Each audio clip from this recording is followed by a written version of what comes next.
Welcome to recipes book Marathi. आजच्या ह्या भागामध्ये आपण बघणार आहोत की एकाच बॅटरमध्ये इडली, डोसा आणि अप्पे अगदी परफेक्ट कसे बनवायचे।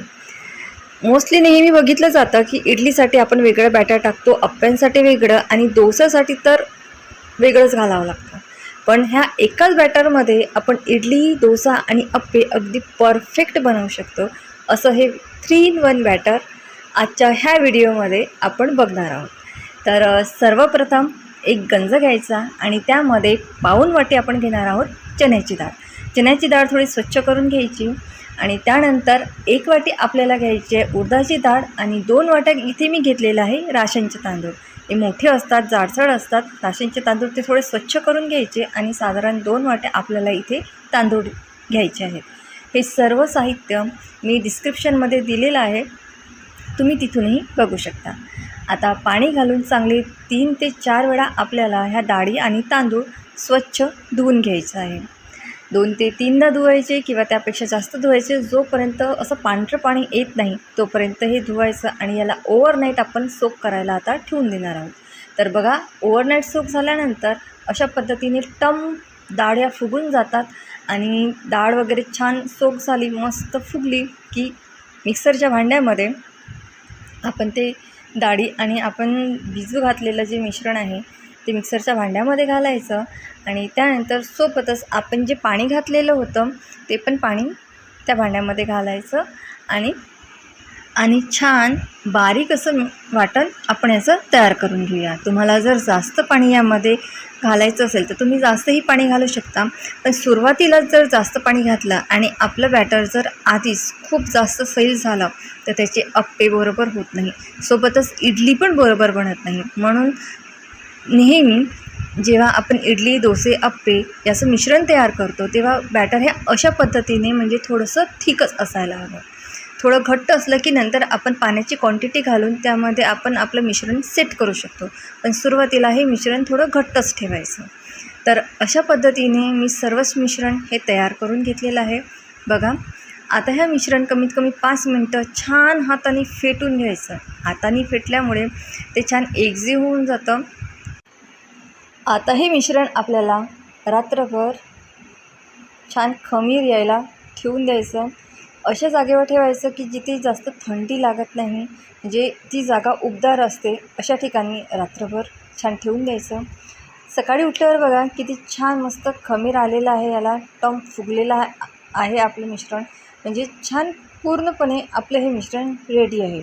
जर तुम्हाला वाटत असेल तर तुम्ही यामध्ये थोडं पाणी देखील घालू शकता, पण पाणी घालायची काही गरज नाही। आता हे मिश्रण छान असं मस्त मिक्स करून घ्यायचं, म्हणजे यामध्ये जो फुगारा आलेला आहे तो पूर्णपणे निघून जातो आणि आपलं बॅटर अगदी बरोबर रेडी होतं, हलकं होतं। ते हलकं झाल्यामुळे याचे इडली, अप्पे खूप छान असे सॉफ्ट बनतात। म्हणून जेवढं तुम्ही छान फिरवाल ना तेवढं आपलं मिश्रण अगदी परफेक्ट राहील इडली, अप्पे आणि डोसासाठी। तर असं छान मस्त मिक्स करून घ्यायचं। 5 ते 10 मिनटं मिक्स केल्यानंतर चला तर आता आपण इडल्या बनवूया या मिश्रणाच्या। इडली बनवण्यासाठी यामध्ये मिश्रणाच्या चवीनुसार तुम्ही मीठ घाला। मी इथे साधारण 1.5 चमचे मीठ घातलेलं आहे।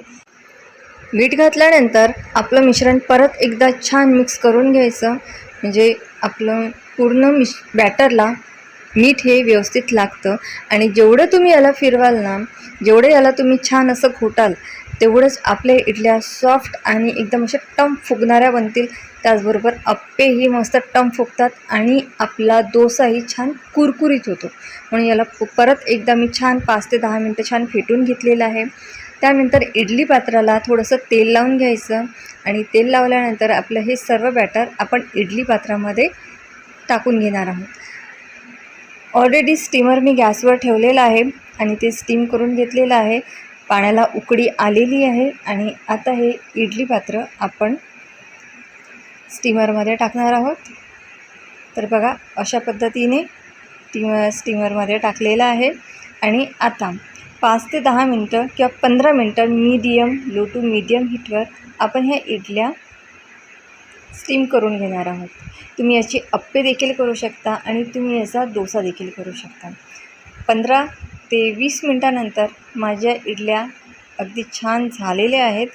थोडं थंड झाल्यानंतरच काढायचं, म्हणजे इडल्या अगदी परफेक्ट निघतात. अशा पद्धतीने तुम्ही बघू शकता किती छान मस्त टम फुगलेली आहे आणि निघली ही अगदी झटपट. आणि बघा किती छान अशी जाळीदार इडली बनलेली आहे, एकदम बढिया. तर अशाच पद्धतीने मी सर्वच इडल्या बनवून घेतलेल्या आहेत आणि त्यानंतर याचे अप्पे देखील केले आणि डोसा देखील केला. पण अप्पे आणि डोसेची व्हिडिओ तुम्हाला दाखवले असते तर व्हिडिओ खूप लांब झालेला असता, म्हणून फक्त इडलीचा व्हिडिओ तुमच्याशी शेअर केलेला आहे. पण ह्या एकाच बॅटरमुळे अगदी बढिया इडली, अप्पे आणि डोसा अगदी परफेक्ट बनतो. तर तुम्ही पण माझी ही रेसिपी ट्राय करून बघा, तुम्हाला नक्की आवडेल. एकाच बॅटरमध्ये इडली, डोसा आणि अप्पे अगदी परफेक्ट बनतात. आणि कसे बनतात ते मला कमेंट्स करून सांगा. आणि माझा हा संपूर्ण व्हिडिओ बघितल्याबद्दल खूप खूप आभार. त्यानंतर जर तुम्ही माझ्या चॅनलवर नवीन असाल तर माझ्या चॅनलला लाईक, शेअर आणि सबस्क्राईब करायला विसरू नका. सोबतच बेलायकनसुद्धा नक्कीच प्रेस करा, त्यामुळे माझे नवीन व्हिडिओ तुमच्यापर्यंत झटपट पोहोचतील. आणि माझा हा व्हिडिओ तुम्हाला कसा वाटला ते मला कमेंट सेक्शनमध्ये कळवा. तर चला मग भेटूया पुढल्या व्हिडिओला.